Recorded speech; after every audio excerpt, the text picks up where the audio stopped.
Hello everyone, welcome to Cyber Platter. This is a video on ISC Square CCSP to help you prepare for the certification. Today we will cover part 5 of Domain 5 Cloud Security Operations. So this is the agenda for today.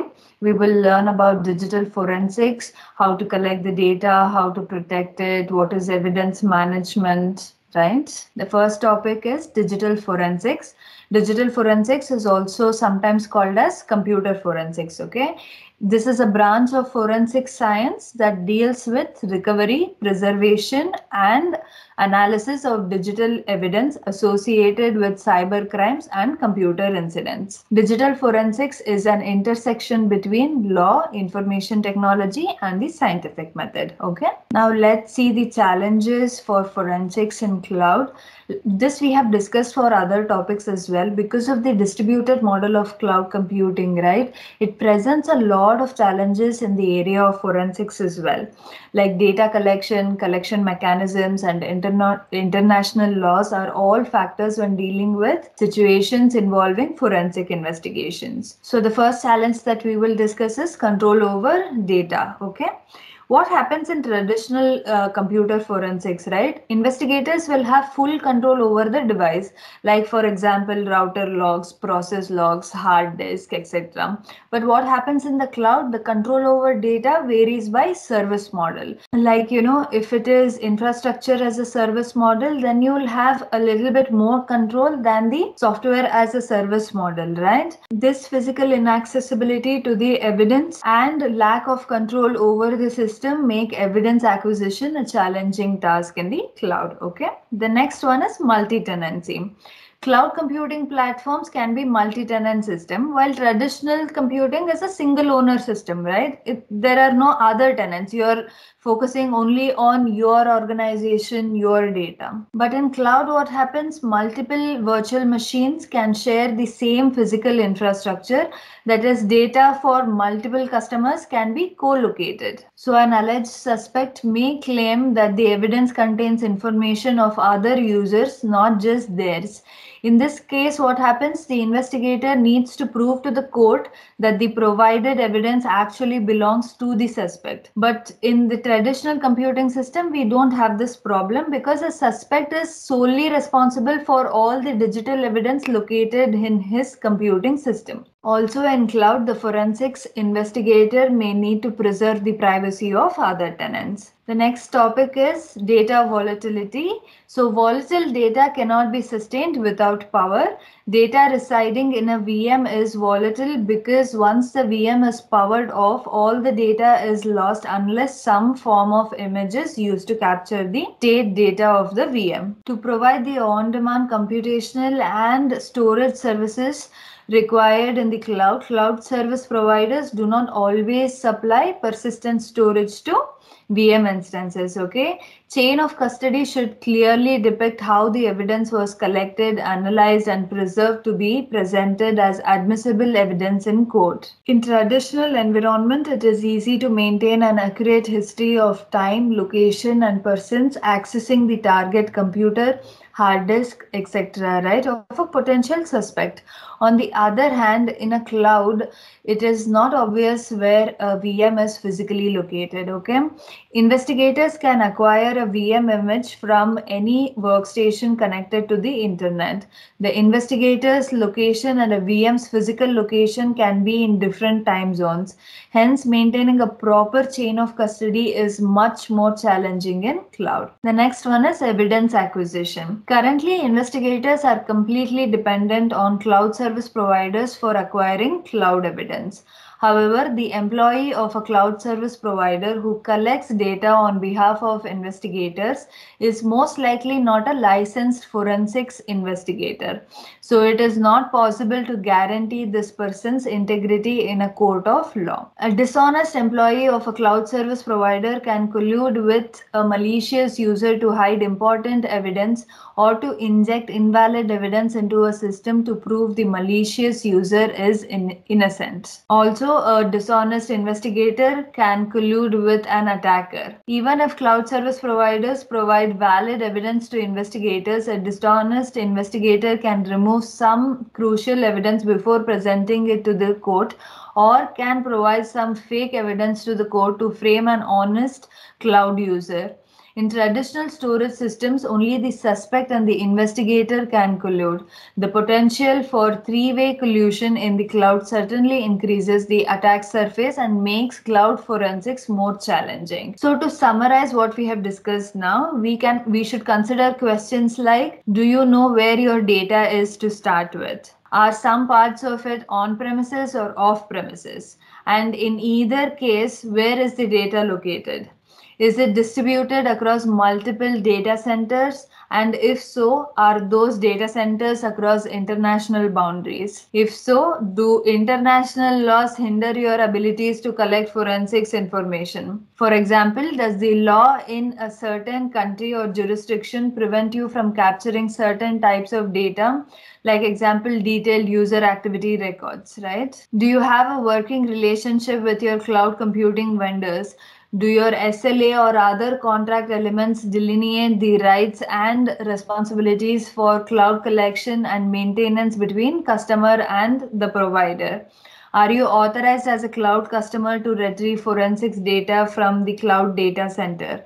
What happens if you accidentally collect another customer's data from a multi-tenant environment? Will your forensic tools be suitable for a virtualized environment? What level of cooperation is necessary on the part of the provider? So all these questions make cloud forensics difficult than the traditional one. The next topic is conflicting international legislations. The internet and cloud facilitate international commerce, allowing individuals and businesses to trade goods and services worldwide.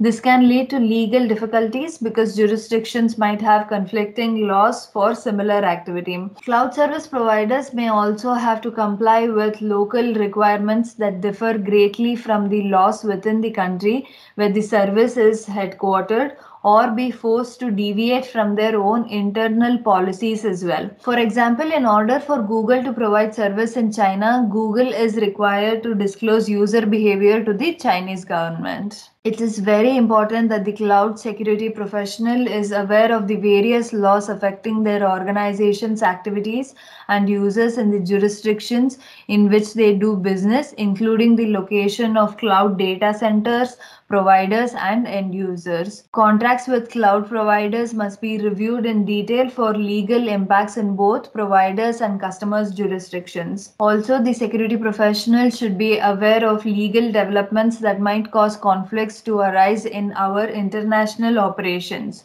such as laws that might dictate behavior in one jurisdiction that is illegal in another. The next topic is forensics readiness. Many incidents can be handled more efficiently and effectively if forensics considerations have been incorporated into the information system life cycle. Okay, like for example, backups. Performing regular backups of systems and maintaining previous backups for a specific period of time. The next one is auditing. Enabling auditing on workstations, servers, and network devices. Forwarding audit records to secure centralized log servers. Configuring mission-critical applications to perform auditing, including recording of all authentication attempts. The next one is file integrity checks. Maintaining a database of file hashes for the files of common operating systems and application deployments, and using file integrity checking software on particularly important assets. Okay. The next one is baselines. Maintaining records such as baselines of network and system configurations is also very important when it comes to forensics. The next one is data retention policies. Establishing data retention policies that support performing historical reviews of system and network activity, complying with requests or requirements to preserve data relating to ongoing litigations and investigations, and destroying data that is no longer needed. The next one is forensics data collection process. The first thing that happens is identification of incident and evidence. Once an incident is identified, right, then it is collection. Collection is identifying, labeling, recording and acquiring data from the possible sources of relevant data while following procedures that preserve the integrity of data. Next one is examination. Forensically processing collected data using a combination of automated and manual methods and assessing and extracting data of particular interest while preserving the integrity of the data. The next one is analysis. Analyzing the results of the examination using legally justifiable methods and techniques to derive useful information that addresses the questions that were the drive for performing the collection and examination. Next is reporting. Reporting the results of the analysis, which may include describing the actions used, explaining how tools and procedures were selected, determining what other actions need to be performed, such as forensics, examination of additional data sources, securing of identified vulnerabilities, improvement of existing security controls, and providing recommendations for improvement of policies, procedures, tools, and other aspects of the forensic process. Okay. So when they ask you in examination what is presentation, right, it is usually presenting the data to the court. Okay. Now let's discuss these steps in more detail. The first one is data acquisition and collection. So we should acquire the data once we identify the potential data sources. Okay. The first step in data acquisition is developing a plan to acquire the data. Developing a plan is very important first step in most cases because there are multiple potential data sources. Okay. Create a plan that prioritizes the sources, establishing the order in which the data should be acquired. So one of the important factors for prioritization is the data's value. So based on your understanding of the situation and previous experience in similar situations, estimate the relative likely value of each potential data source. The next important factor is volatility. Volatility data refers to data on a live system that is lost after a computer is powered down or due to passage of time. Volatile data may also be lost as a result of other actions performed on the system. In many cases, volatile data should be given priority over non-volatile data. However, remember that non-volatile data may also be somewhat dynamic in nature. For example, log files that are overwritten as new events occur. The next one is amount of effort required. The amount of effort required to acquire different data sources may vary widely. The effort involves not only the time spent by security professionals and others within the organization, but also the cost of equipment and services, right? For example, acquiring data from a network router probably requires much less effort than acquiring data from a cloud service provider. The next step is acquire the data. If the data has not already been acquired by security tools, analysis tools, or other means, the general process for acquiring data involves using forensic tools to collect volatile data, duplicating non-volatile data sources to collect their data, and securing the original non-volatile data sources. Okay. Data acquisition can be performed either locally or over a network. Although it is generally preferable to acquire data locally because there is greater control over the system and data, local data collection is not always feasible, such as for a system in a locked room or a system in another location. Okay. When acquiring data over a network, decisions should be made regarding the type of data to be collected and the amount of effort to use. For instance, it might be necessary to acquire data from several systems through different network connections, or it might be sufficient to copy a logical volume from just one system. The next step is verify the integrity of the data. After the data has been acquired, its integrity should be verified. It is particularly important to prove that the data has not been tampered with if it might be needed for legal reasons. Data integrity verification typically consists consists of using tools to compute the message digest of the original data and copied data, and then comparing the digest to make sure they are the same. Note that before you begin to collect data, a decision should be made based on the need to collect and preserve evidence in a way that supports its use in future legal or internal disciplinary proceedings. In such cases, a clearly defined chain of custody should be followed to avoid allegations of mishandling or tampering of evidence. This involves keeping a log of every person who had physical custody of the evidence, documenting the actions that they performed on the evidence and at what time these actions were taken, storing the evidence in a secure location when it is not being used, making a copy of the evidence and performing examination and analysis using only the copied evidence, and verifying the integrity of the original and copied evidence. If it is unclear whether evidence needs to be preserved, by default it generally should be. Okay. The next one is examining the data. After data has been collected, the next step is to examine the data, which involves assessing and extracting the relevant pieces of information from the collected data. Let's discuss some of the items that will be involved in this phase. The first one is bypassing or mitigating operating systems and application features that obscure data and code, such as data compression, encryption, and access control mechanisms. Okay, using text and pattern searches to identify pertinent data, such as finding documents that mention a particular subject or person, or identifying email log entries for a particular email address. Using a tool that can determine the type of contents of each data file, such as text, graphics, music, or a compressed file archive. Using knowledge of data file types to identify files that merit further study,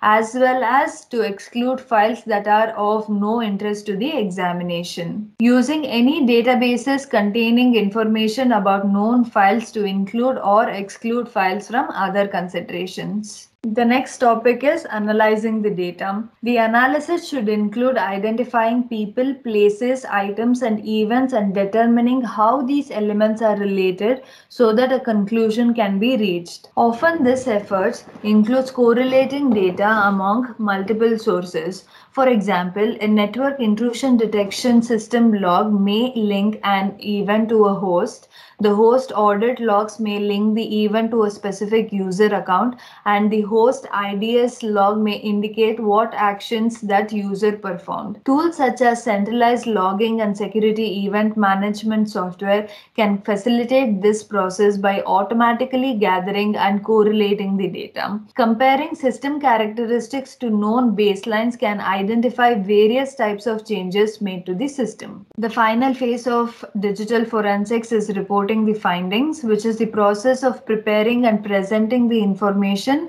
resulting from the analysis phase. Many factors affect reporting. We will discuss a couple of them here. The first one is alternative explanations. When the information regarding an event is incomplete, it may not be possible to arrive at a definitive explanation of what happened. When an event has two or more plausible explanations, each should be given due consideration in the reporting process. Use a methodical approach to attempt to prove or disprove each possible explanation that is proposed. The next one is audience consideration. Knowing the audience to which the data or information should be shown is important. An incident requiring law enforcement involvement requires highly detailed reports of all information gathered and may also require copies of all evidentiary data obtained. A system administrator might want to see network traffic and related statistics in great detail. Senior management might simply want a high-level overview of what happened, such as simplified visual representations of how the attack occurred and what should be done to prevent similar incidents. Next one is actionable information.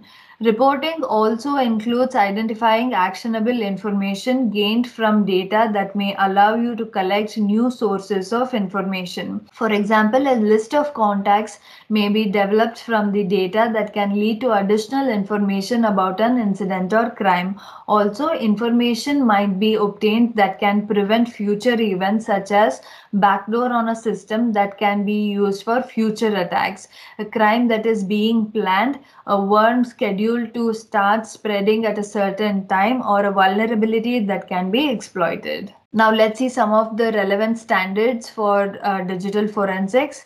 First one is ISO IEC 27037 2012 Guide for Collecting, Identifying and Preserving Electronic Evidence. ISO IEC 27041 2015 Guide for Incident Investigations. ISO IEC 27042 2015 Guide for Digital Evidence Analysis.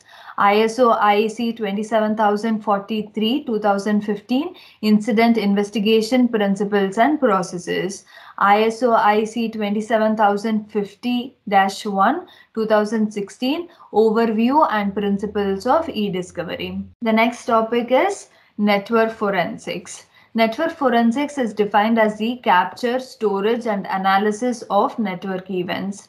The idea is to capture every packet of network traffic and make it available in a single searchable database so that the traffic can be examined and analyzed in detail.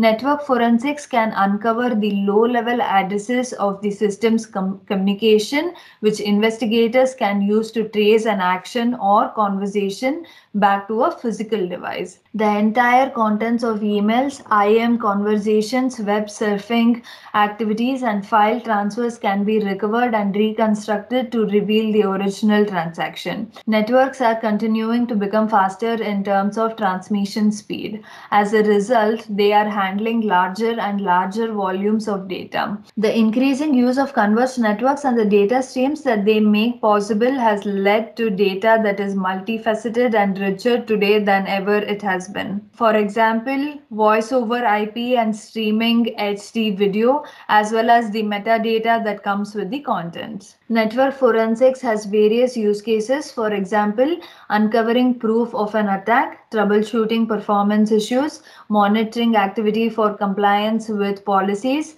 sourcing data leaks, creating audit trails for business transactions. The next topic is chain of custody. All evidence needs to be tracked and monitored from the time it is recognized as evidence and acquired for that purpose until the time it is delivered to a court or law enforcement agency.